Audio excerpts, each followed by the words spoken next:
All right. So you've watched the introduction and you think to yourself, yeah, I knew all that, so what? So I want to give you some tips and tricks for switching a brain that is stimulated and triggered into the limbic sympathetic nervous system back to the parasympathetic nervous system, because that is where we can really do any of the work. And let me be clear that this happens to every single person. If you have ever dealt with anxiety or stress, right? Who hasn't dealt with stress, right? You feel this, right? If someone said to you, well, just don't worry, just stop being anxious, just stop doing that, it's almost impossible for you to do that. When we look at the brain chemistry of what's going on, the sympathetic nervous system has really short neurons, which means they're really fast. And the cortex and prefrontal cortex have these really long neuronal pathways.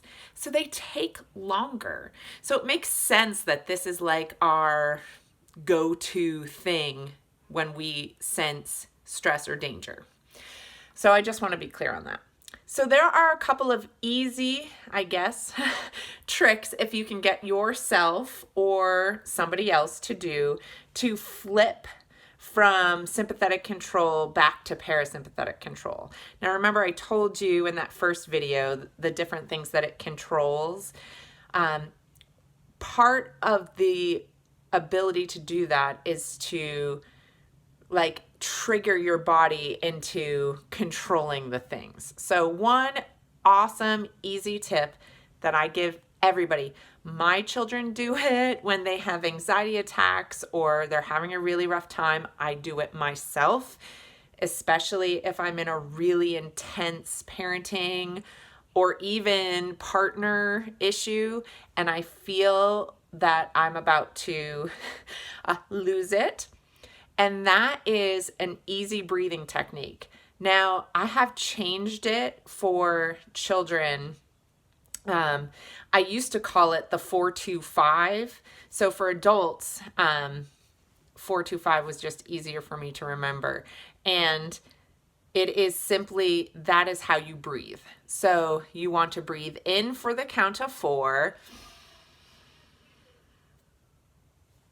Hold for 2 and breathe out.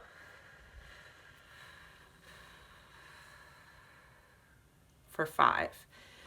What this does is when you breathe out longer than you inhale in, you are actually calming your system down and flipping from the sympathetic nervous system that's in control to the parasympathetic that's control. And I know there are tons of breathing techniques out there. So like for my kids, sometimes I even just say 2-2-4. Breathe in for 2, hold for 2, breathe out for 4. If you are dealing with kids that are nonverbal or are really young, you can even make this a game. If you know that they're in FFF, amygdala hijack, and they're freaking out for whatever reason, make it a quick game. Oh, let's pretend, see who can blow up the balloon the smallest, right? So we have a pretend balloon. Let's see who can blow it up. Ready?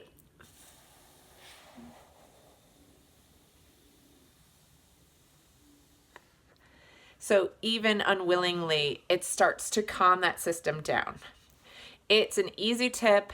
Breathing is so number 1 on the list of any list you say. I know it can be really hard to get kids engaged in it, but I have actually told all of my kids that it's if we are feeling anxious or there's feelings like we're feeling like we're out of control, we're upset, we're angry, we're stressed, this type of breathing actually flips to the other type of breathing where we can talk about it.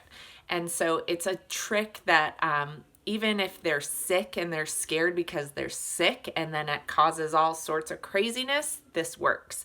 It's a great technique for parents. It's a great technique for anyone. Again, if you can breathe in, hold it, and then breathe out longer than you breathe in. Easy, simple tip, not tick, simple tip for anyone. I hope that it's helpful. I'm going to do a couple of follow-up videos on some of my other favorite ways to flip you from sympathetic to parasympathetic.